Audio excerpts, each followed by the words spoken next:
Hi again. In this video we will going to talk about the settings days allocated. We spoke in the previous video about the employee details, and now we will going to talk about this special column called days allocated, and according to this note is from PTO allocation. One mention I didn't made in the previous video: every column which is having a red bottom border like we have here, red bottom border, you are not allowed to edit in the Excel version.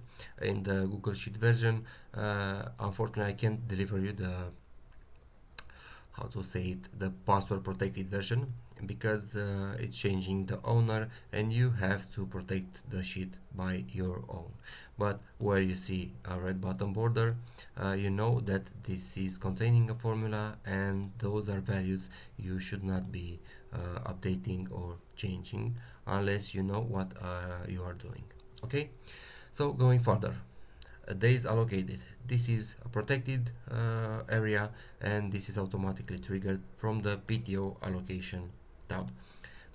This tab is allowing you to allocate days for every employee based on every year from the 7 years range this tracker is supporting. So right now this tracker is set up from to start on 2024, and it will end up in 2030. For every employee, for every year, I have the option, and you will have also, to add or subtract days for every year, for every employee, add rollover days, and allocate a special number or custom number of days for every employee. All these will build a total for every employee based on every year. This total will be automatically triggered here for the current year.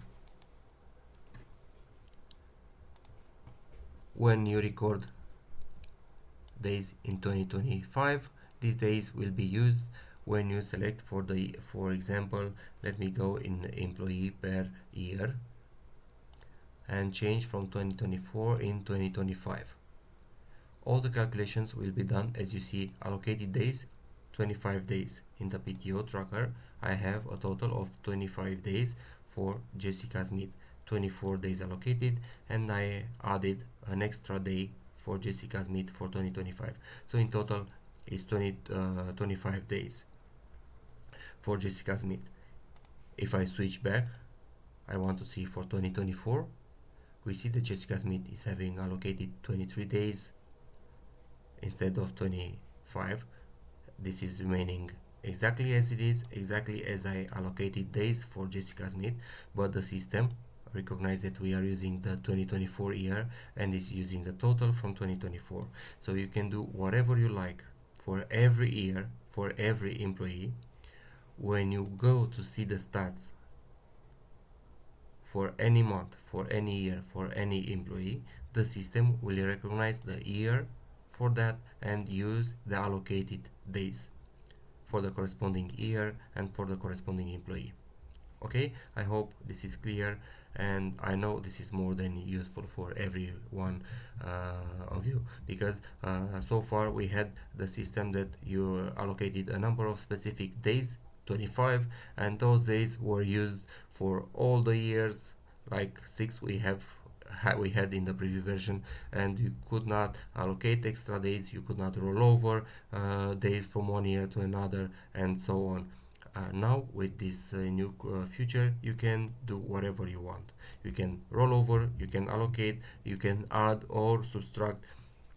Why do we say add or subtract? Because maybe an employee is receiving an extra day for 2026, like we have here. Okay, he received, Jessica Smith, one extra day, but maybe she have a penalty, and then we go with a -1, and instead of 24 days like she had yearly, she's having now a total of 23. We have subtracted a day because I don't know for what reason she lost a day.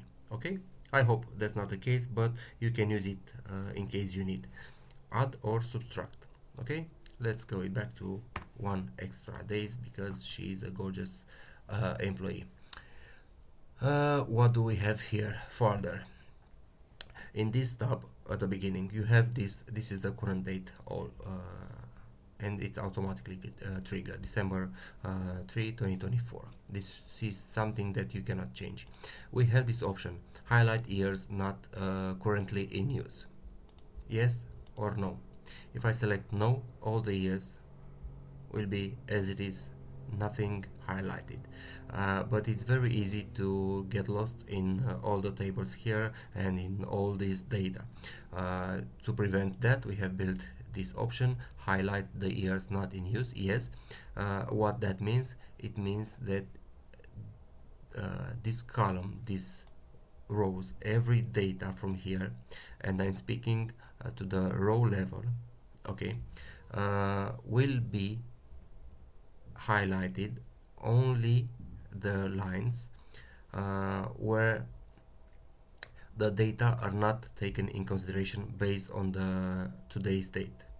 So if today is December 30, 3 December, the system for 2024 is standard year, and it will see that the range for 2024 is starting on January 1st and it's ending in December 31, and the current date December 3 is in between these dates for every employee, and it will highlight everything that is outside of this range. So if it's 2025, it will be highlighted for you to realize that this is nothing you have to do right now. Everything that is available right now, it is this.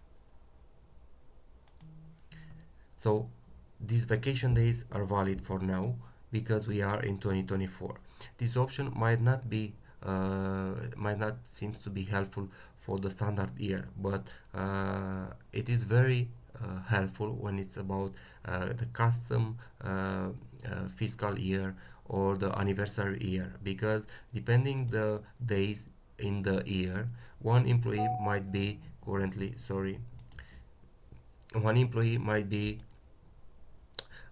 in the anniversary year for 2024, and another one might be in the anniversary year for 2025. Okay. Denisa is just texting. I hope you understand. So Jessica Smith might be in 2024, while Michael Johnson might be in 2025, depending on the anniversary year. And then you will have this will be highlighted in red, and this will not be highlighted because the system will show you that this is the option for Michael Johnson. He is in 2025 and he's been using these days of vacation, and Jessica is in 2024 still because of her employment date and so on.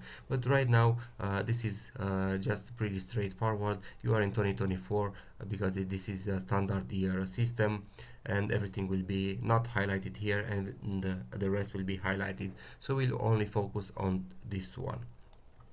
When the year will change in 2025, this will be red, and this will not be red, and this will be red further. And you know that this is being white, you have to focus on this because the system is running in 2025 years, and all the allocated days in here will be in use.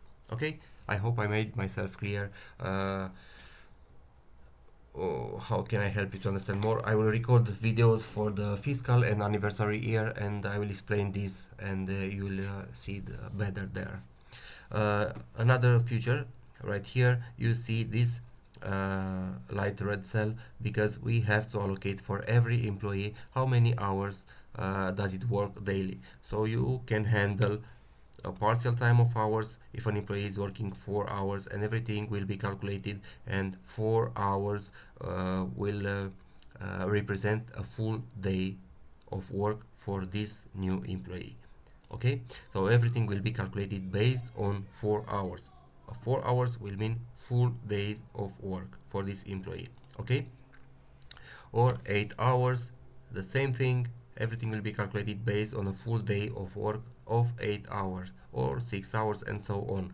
And in the left side of that, maximum days to roll over for every employee. So if you have here, if your company accept the rollover days and you have a specific number of days, you're not a rollover all the remaining days from one year to another, you have the option to record here. For example, Emily Davis, maybe you, for Emily Davis, you accept 8 hours, you accept to roll over 8 hours, and this is fully customizable for every employee, not a general rule for everyone. So maybe your CEO is having 10 hours, the right to roll over 10 days, for, sorry, not hours, and another employee just 1 or 8, and so on.